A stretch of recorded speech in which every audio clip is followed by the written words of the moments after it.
Hi, this is Mark News from Plant Talk Radio. Thanks for subscribing and listening to our podcast, Your Gardening Questions from Plant Talk Radio. If you have a gardening question you'd like our host Fred Howard to answer, send him an email. The email address is fred@planttalkradio.com. Now for today's question. We also had an email this week from Bob, and Bob says, I have a hibiscus that has grown out of its space. Can you divide the root, or do you have to move the whole plant? And when is the best time to transplant? Well, now, Bob, I hope you're listening so we can explain. There are two basic kinds of hibiscus. The one is what I call a woody plant that grows here as a rose of Sharon, and then there is the tropical hibiscus, which I'm assuming you have, based on your question, because that one you can dig and divide. I'm going to tell you that on my limited exposure to it, I found that the early spring digging and dividing is a little bit better than the fall. Now, if I think you can do it in the fall, although I can't remember when I last tried or considered that.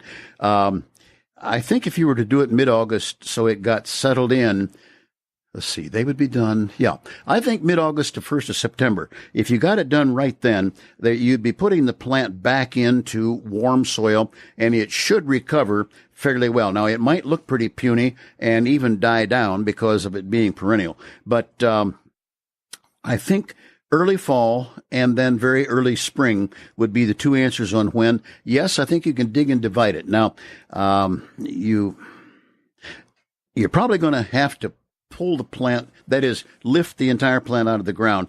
And if you can see cleavage points or definite divisions in the root zone, go down through one of those. If you can't, I would have the hole dug for where you're going to put them and ready to, let's just say, keep them from getting dry. But I would take a strong stream of the hose, wash it off, and see where you can get the divisions. I think you'll have, let's just say, better luck with getting 2 or 3 plants out of one and keeping them alive. So that would be my answer on that.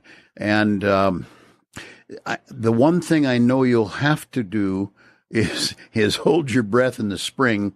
It may be very slow to come up and get going. It may grow only half size as you're used to in this next year, but I still think you can do it. I know people that have done it.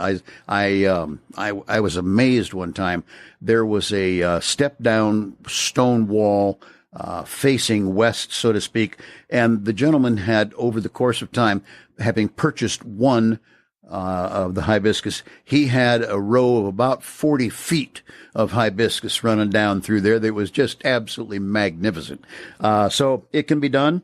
Give it a try, but be patient come spring. So if it's the other type, the woody or the rose of Sharon, do you dig the whole thing out? Yeah. Yeah, there's no division to it that I know of, although, as I know them to be, they're a darn nuisance in seedlings.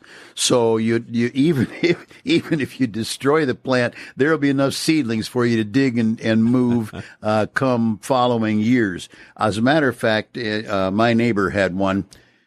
She passed away 12, 14 years ago, and therefore it disappeared before the realtor got a picture of that spot. I shouldn't tell this, but at the same time, it disappeared, and I'm still getting seedlings coming up from the darn thing. Well, I know you hate them. I know my wife hates them, but I saw one the other day that was absolutely magnificent. They are at this point in time, and if they are not driving you nuts with seedlings, they're okay. But I was the kid that had to earn dinner by going through the flower beds with things crawling on me, down the back of my shirt, down around my neck and my hair, cutting, digging, and pulling and discussing the value of that plant. So I have a bent attitude. There's another one you usually mention along with a chainsaw.